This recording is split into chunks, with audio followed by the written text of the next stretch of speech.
Welcome to Jumpstart Board Games. In this video, I'm going to be reviewing all the games that I played this month, February 23. Of course, February is a shorter month, and I wasn't able to play as many games as I'd like, but I still got some great plays in. So let's take a look at what I played this month. Boing. Up first is The Crew. The Crew, The Quest for Planet 9. Designed by Thomas Singh. The Crew is a cooperative, limited communication trick-taking game. Well, at the beginning of each mission, objective cards will be given out. The objective card will require a certain player to take that card in a trick. And you're not able to talk to your teammates about this. The only way that you can communicate is by using your communication token, which only allows you to show one of your cards that you have per mission. I played this game 7 times. It was actually only one session, but we played 7 different missions. And I think some of those missions we had to replay. This is a game that I bring with me to board game night very often, and it's actually rare to get people to play the game with me. I'm not sure what it is, but people just don't ever seem to be interested in playing this, or at least the people that I play games with. So I was very excited to be able to get it played. I was able to play it with one person who was not very familiar with trick-taking games and another person who was familiar with trick-taking games, and they both seemed to enjoy it. So I think I'm going to keep it in the bag and hopefully get to play it again soon. Captain Sonar is a real-time team versus team game.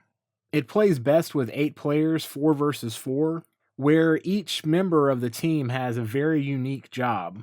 One person might be managing systems, one person might be kind of steering the submarine where it wants to go, and everybody's kind of working together to move the ship around or move the submarine around and try to locate the opponent and attack the opponent. Unfortunately, we weren't able to play with the full 8 players, but it was still a lot of fun. I had to play with 2 different roles at the same time, which was very mind-breaking.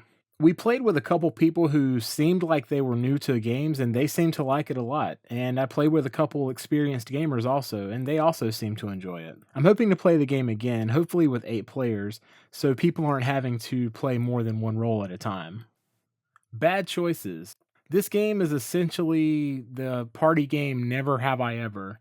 Each player is going to have a hand of cards, and they're trying to get rid of those cards. And the card is basically going to have like a question on it, like, have you ever done this or that? Have you ever turned in a library book late?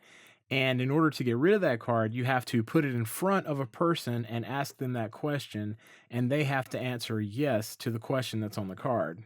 Now, the questions on the card aren't quite as tame as your library tendencies, unfortunately. Or fortunately, I guess, depending on who you are. I actually happened to enjoy the game. I was playing with people that I knew fairly well. We weren't playing it at the normal game night, we were playing it at a friend's house. So, you might want to be careful of your company, who you're playing this game with. And just know that playing this game can definitely make some people feel a bit uncomfortable, depending on who it is. I would definitely play this again under the right circumstances. Probably not at the game night, at the board game cafe, but definitely at someone's house or, at a house party or something like that, and with people that I knew relatively well. Blockbuster from Big Potato Games. In this game, you're going to be playing as teams, one versus the other. And the basic gist of the game is that each team will have a captain in that particular round. They're going to have 3 cards that are different movies, and they're going to put those 3 cards in one of 3 different locations.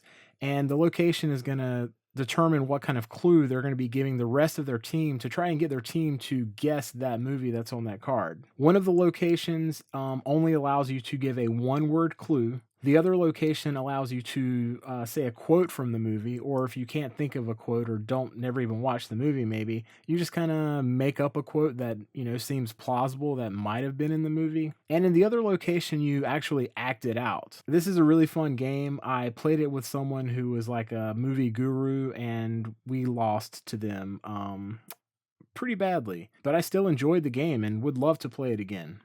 Cards Against Humanity. In this game, you are playing cards from your hand and trying to be as funny and obscene as you can. I think for the most part, the people I played it with enjoyed it. I was not a big fan. I would say this game definitely lives up to its reputation. I feel like I'm not that sensitive, but there were definitely some things in this game that I really felt were a bit inappropriate. I'm glad I gave it a try because I've heard a lot about this game. And, if this brings people into the hobby, I'm happy about that.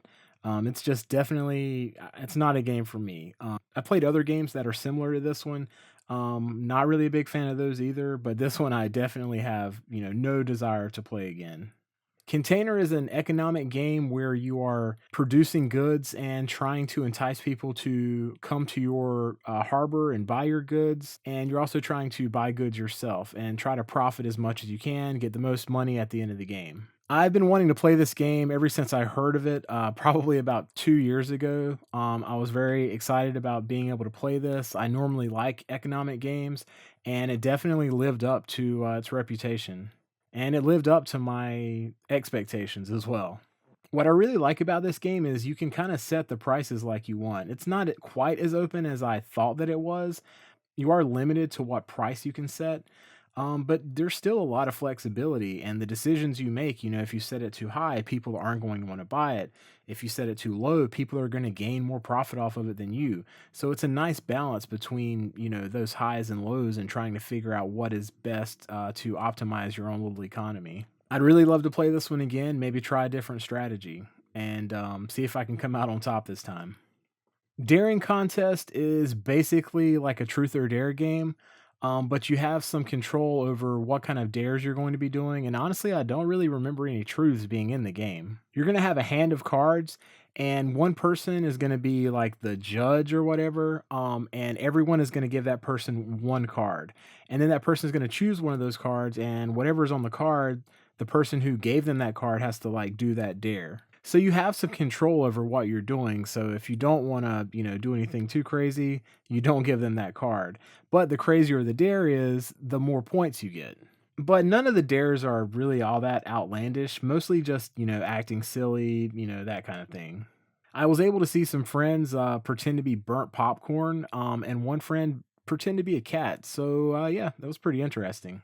Similar to the bad choices game, I would say this is one you probably don't want to play out at a board game cafe at your normal, board game night.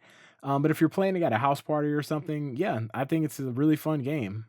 Cult of the Deep, designed by Sam Stockton. This is kind of a social deduction dice rolly game, kind of Yahtzee style. You get to do some rerolls. It's actually, I think it's kind of a re-implementation of Bang the Dice game. You have one person who is known, they're like the high priest, and then you have some people who are like supporting that high priest and some people who are trying to like tear the high priest down. And then you have I can't remember what they're called, but essentially like a renegade that just kind of wants everybody to go down. There's something about this game that kind of hooks me, and I want to play it again, even though I feel like there's some problems with the game. And also, we played with 8 players, and some of the people that I played with took the game way too seriously, and it dragged out. And the game ended up taking like 2.5 hours for us to finish. In the game from the start, you're kind of being forced to attack people, and you don't really have a lot of information on who you should be attacking. And if you're like a, bad guy and you attack the high priest, well, everybody's going to think that, you're a bad guy and they're going to try to, take you out. But as far as attacking other people, you don't really have a lot of information on like, are they the good guys, the bad guys, and all that. It's just it seems a bit directionless, but I really feel like if I played this game more often, I would kind of understand like what you're supposed to do in the game and kind of get a feel for, the way the game works. I would probably want to cap it out at 6 players though the next time I play. With 8, it just took way too long. And we were sitting at kind of a large table and it was noisy and it was kind of hard to, hear what was happening. Um, but I would definitely play this game again. Also, the art is incredible in this game. Elder Sign is a cooperative dice chucking game where you're trying to get your dice to match up to these cards to kind of get rid of threats. I have many of the same feelings about this game as I did with Cult of the Deep. We played it at the maximum player count, which was 8, at a large table in a noisy room. And it took way longer than it should have, probably. We were playing it for the first time. The guy who taught the game, he did a really good job of teaching it, but he was kind of, still getting a feel for the game himself. And again, I was playing with people who were taking the game way too seriously and just agonizing over every decision for what I felt like should have been a pretty light game. But also, like Cult of the Deep, there's something about this game that kind of like grabs me and just really makes me want to play it again. Probably again with just maybe 6 players at a maximum. But there's a lot of interesting things in this game. And like with Cult of the Deep, the artwork is really cool. So far, I think this is the third game I've played kind of in this Arkham world, and so far, I think this is my favorite. DC deck building game, Heroes Unite. This is a deck building game where you are playing as heroes and you're trying to build your power to get more cards so you can get more power, so you can get more cards, so you can get more power. It's really a very simple game, but I still enjoy it a lot. I have a lot of nostalgia with this game, not this exact version, but the basic standard original version, because it was one of the first games that I had in my own collection and that I played a lot. I'm not like a huge DC fan, but I am a fan, and it's cool to see these characters, especially this version of the game, because it has some of the lesser known characters. Glenmore, designed by Mathis Kramer. This game is a tile placement, kind of has like a ratchet sort of system where you can move forward in a track to gain a tile, but the further you move up, the more tracks you're passing, and whoever is in last place on the track gets to go first. So you could be in a situation where that last player is able to actually grab multiple tiles in a single turn. And where you place your tile kind of determines what kind of resources you're going to gain. The scoring is pretty interesting. There are 3 different scoring periods, and the score you get is based on the difference between how many of a certain type of item you have and how much the person with the least of that item has. I played this game with a couple guys who have been in the hobby for a while, and I referred to this game as an old school game, and it kind of seemed like they might have been a little bit offended by it. It's honestly a little bit newer of a game than I thought it was, but it still came out before I got into the hobby. So to me, it is an old school game. And I'm really glad that I got a chance to play it. This is one that I've heard about, and I'll always love having those opportunities to play these games that came out before I got into the hobby. And I love how this one just mixes some really cool mechanisms into this great package. And the box is, fairly small. And if you're playing with people who know the game, you can get it played fairly quickly. Gnoming Around is a very simple game where you are slowly revealing cards in your tableau, and you might be replacing those cards with cards that you get from a central marketplace. In this game, you're trying to get the lowest scores possible, and the cards that you have in front of you are oftentimes going to increase your score. But if you can get the same number lined up in a row or column, then you can negate that score. So you're looking around the table, making sure you don't place something in the center that someone else wants, and you're hoping that you can get cards from the center that can negate your score and lower it. I really like the art in this game. It's very cute and interesting. Galapagos is a very social game where it's primarily cooperative until the food runs out. Everyone is stranded on this island, and you're all trying to collect food and water so that you can survive, but you're also trying to collect wood so you can build rafts to get off of the island because this really bad storm is coming. But you can also swim out to a boat and get items, and some of those items can be a bit mischievous. So once the food or water runs out, you have to vote to see who's not going to get the food or water. So there's a lot of politicking and maybe playing some sneaky cards to try to get around getting booted off the island. This game is really simple to teach, and it was a blast.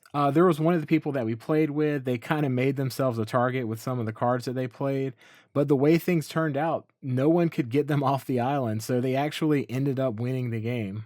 No Thanks is kind of like an auction game, except you're trying to not win the cards because the person with the lowest score wins. In order to not get a card, you have to put a token on it, and those tokens are actually worth negative points, so they help you out. So eventually a card will get enough tokens on it where someone's going to take it.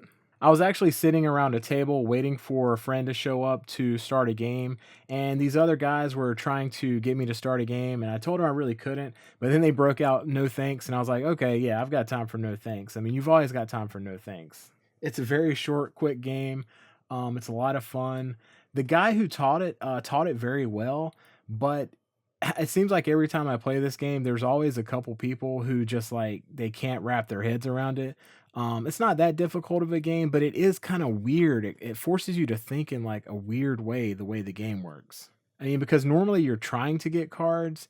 And I think that people mainly got the fact that they don't want to get cards, but they would just take them in very weird ways. Plague and Pestilence. This is a pretty simple take that game where in the first half of the game you're going to be primarily rolling dice to increase your population, and then in the second part of the game when you roll dice you're going to lose your population due to plague and pestilence. There are a lot of cards that can hurt other players, and there are cards you can play to sort of protect yourself, like City Walls. We had a great time playing it. Some of the people who got knocked out of the game early, they were a little disappointed, but the game's so fast they didn't have to sit around and wait too long to get started with another game. Welcome to the Moon is a flip and right campaign game. I only played the first campaign, or the first mission, I guess. It's definitely more complicated than Welcome to Your Dream Home or whatever it's called, the original Welcome to. There's a lot more to think about here. I do like it better than Welcome to Las Vegas. I played that one briefly and wasn't, a big fan of it. I felt like in this one, you really wanted to pay more attention to what your opponents are doing. It felt a lot more like a race. Like I said, I only played the first mission, but I would really like to see what the other missions are like. My understanding is they're a lot different than the first one. And I like the idea of like progressing through and, hopefully getting to the moon. Wits and Wagers. This is a trivia game, and you don't really even have to know much about trivia to do well in the game. You can do really well just betting on the right person. I played this with someone who doesn't play a ton of games, and they really enjoyed it. The people I play with, they all knew each other fairly well, and there was a little bit of trash talk. And that's one thing that can be an issue with this game if you play it with certain people and, they trash talk in a certain way, and it can hurt some people's feelings. But for the most part, I've always had good experiences with this game. And that's all the games that I played this month, February 23. Of course, this doesn't count the games that I played on Board Game Arena. If you guys are interested, maybe that's a video that I could do in the future. And I'm really looking forward to this next month, and hopefully I get more games played. Thank you for watching, and if you enjoyed this video, please give it a like.